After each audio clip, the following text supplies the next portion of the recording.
feeling like eating much, but had to get some essentials from Aldi the other day, and I bought this some time ago and I still haven't tried it, so I'm going to try it today. Hubbard salad cream, and this I got the other day when I went to get said essentials, pesto mayo. But I also got these mac and cheese cake, whatever you wish to call it, not fish cakes, of course, vegetarian. Crisp cakes, I think, is the term. I've had something similar from Sainsbury's, but not mac and cheese flavoured. They were nice, the Sainsbury's ones, I think, and fairly cheap, I think, for ready-made meal, frozen.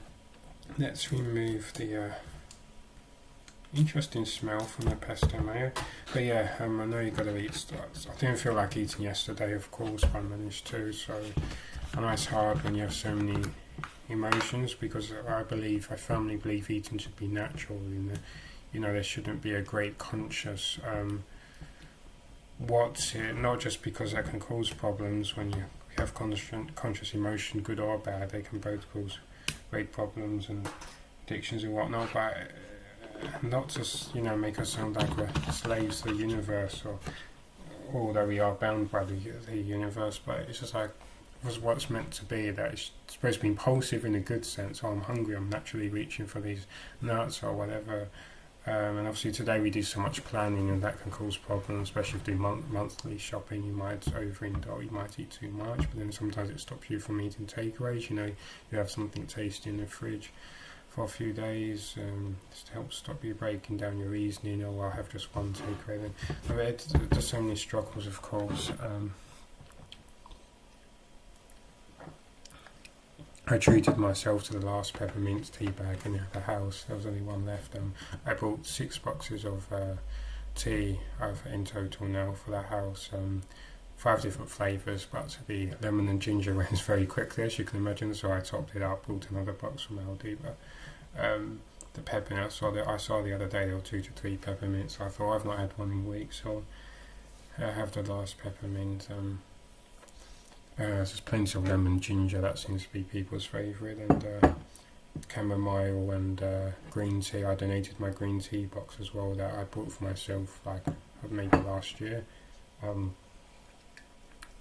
But I think it has caffeine. I'm not supposed to have it with my medication, and I feel like it's too much tea for me to have at the moment. I've forced myself to have tea, so I'm strictly whatever tea, peppermints, lemon and ginger. I'm having no more than 2 mugs a day. That's again, you don't like to put emotion, even connect emotion with drinks, but not very light here, but summarises my mood. I tried a Ginster's mac and cheese pasty for 99p or £1 from Sainsbury's, Sally Oak, my local Sainsbury's.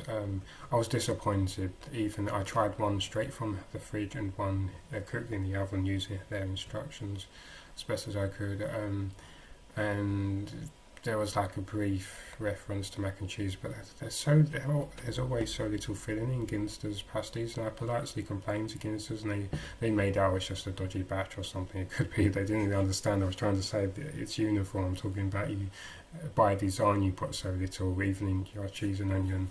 Cheese and onion pasties, there's so much space, whereas I like pasties to be brimming. Anyway, let's try these before they get cold. So there's 2 of them. So quite soft, tender. I think I've cooked them pretty well, actually. He said 18 minutes in a preheated oven, 200 Celsius, or I think gas mark 6 or 8 for gas mark. So it went a little over when I was typing something up, some work.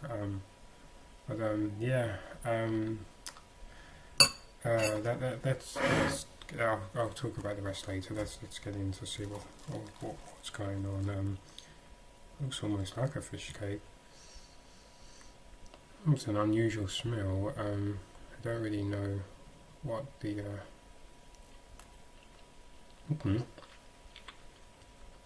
Frankly needs some sauce, I think. It's not very moist considering it's mac and cheese, so it's going to end up destroying my keyboard one of these days, but yeah, it's I hand shaking. But I think it's a hand food really. Once it's cool enough, it's like a burger. You need to eat it by hand really to enjoy it. I mean, it's full of more ingredients than you'd get in your Ginster's cheese and onion pasty, but price-wise, I think it would work out more than £1 per cake. I think they were £2.50 or something from Aldi. Not related to the thing. There were no sharp instruments, but I think I was over brushing where I've got a wisdom tooth within, I think, of the last few days or weeks. I've been upsetting it. That's not bad, as hand food. It's quite, I suppose the common colloquial term is Moorish.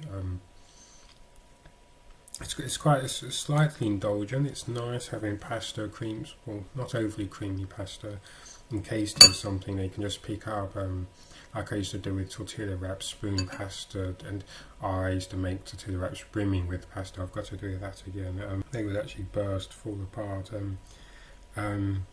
But it's strange having the dryness of the coating. It's interesting. But, it's nicer than the Ginster mac and cheese pasty, definitely, by far nicer. No offence to Ginsters and the people who work into making it, but I mean, I prefer the taste.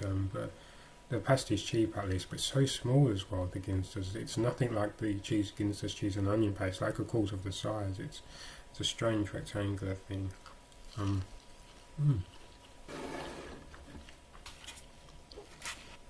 Okay, let's double squirt or single squirt. Let's try this cupboard salad cream. I've not had salad cream in a little while, and salad cream and pasta is a great combination, so this could be brilliant. Giving it the moisture it needs.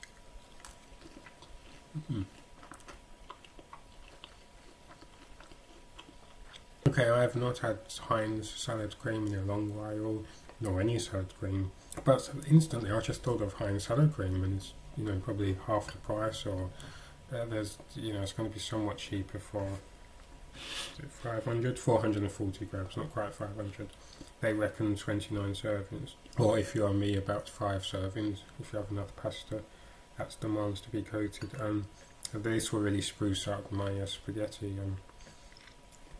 I can see myself liking these Hubbards. So far so good. There's a bit of a strength that comes through toward the end. You get that little kick from the salad cream, but at first it's just a soft, inviting touch, and then completes with a stronger note toward the end. I like that.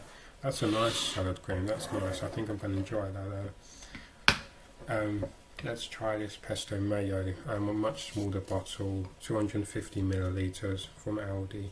It's got their logo, exclusive to Aldi. I would appreciate. Oh, squirted a lot on. Okay. I've got a bit of a party going on here. I can't really show you my. Let's see, but okay, let's try this thing with the pesto mayo.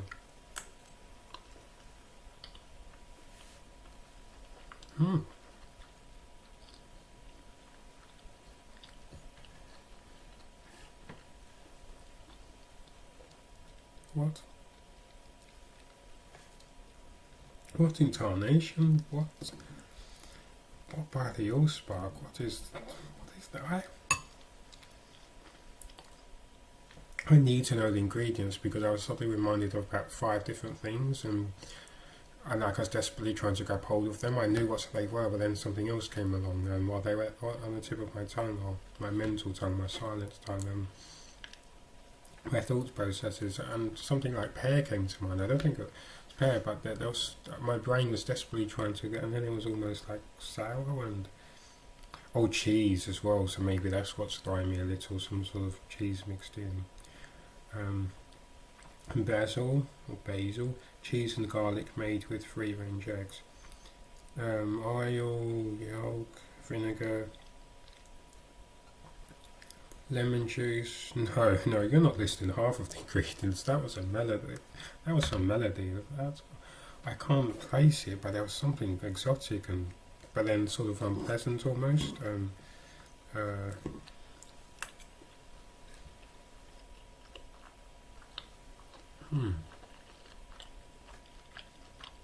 something very oily, definitely. You can see by how it's squirted out. I don't think that was the power of the thing so much.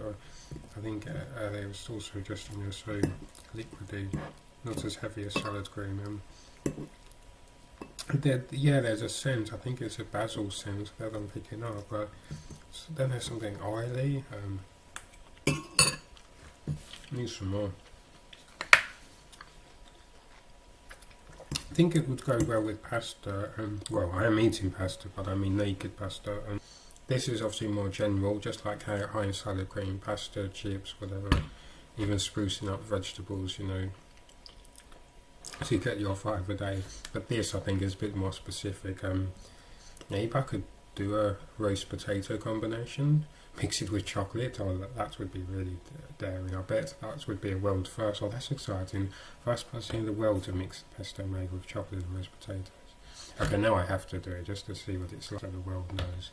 I'm sure there's a good reason why no one has done it, but I'm going to do that, so I've decided chocolate and pesto mayo. My housemates are going to have a feel today, but I bet they end up enjoying it. I give them some. But yeah, it's stronger in a different way to the salad cream. If you're familiar with salad cream, you know what I mean. It's mild, but there is a sort of strength to it, an aftertaste. But this is... It's nice, I would say. It's nice, but I don't think you'd want too much of it necessarily. But I had to squirt some more to get a taste. But it's good. I think it's different. I'm glad I purchased it. It's different. It's a nice treat to perk up your food, especially if you end up eating the same food again, like lots of pasta. Especially in these hard economic times where you might be looking for things like dry pasta and, lose motivation, dry pasta with this, dry pasta with that. This, can make all the difference when you've persevered with the same food for so long. I had not bought any sauces in a long while, so yeah. Excuse me. I think I bought this maybe January, around then, and as you can see, I did not open it until today, and this I bought less than a week ago. It was like 2 days ago, maybe. But this is nice. I'm enjoying the meal, to be honest. It's a nice, curious melody, of flavours. Got all the flavours on a pesto mayo. I'm sure there's like pears and strange exotic things in, but they are not admitting it to me, as you have to go to their factory and find out. And the salad cream, the pesto mayo salad cream, mac and cheese burgers or crisp cakes, whatever you wish to call them, bites. I'm going to call them bites. I'm going to be colloquial and informal. But yeah, it's nice, and the smell is interesting. But I much more prefer the smell of salad cream. Once you've oiled, so to speak, lubricated pasta with salad cream, and you lift it towards your mouth, and there's just that reassuring smell of salad cream. You're going to get that lovely soft, wet combination of pasta and salad cream. But yeah, I'm enjoying all three. The salad cream is great. This is great. I can't wait to try it with the roast potatoes and chocolate. But be careful. You may be a little affronted. It takes some getting used to, I think. But the mac and cheese cakes are good too. I'll have to make my own and see how much it would cost as well, so I can know if anyone budget. Well, we're all budgeting. Being careful with money and things. I'll have to see how much it would cost. LDF sort of macaroni pasta, if you want that particular shape, probably 500 grams or something like 70-80 pence maybe. So you'd be using like a quarter of the bag at most, not even a quarter maybe. Then obviously you need to make the batter. It's going to be interesting. It'll be a fun experiment. I have to do it definitely. And thank you for watching.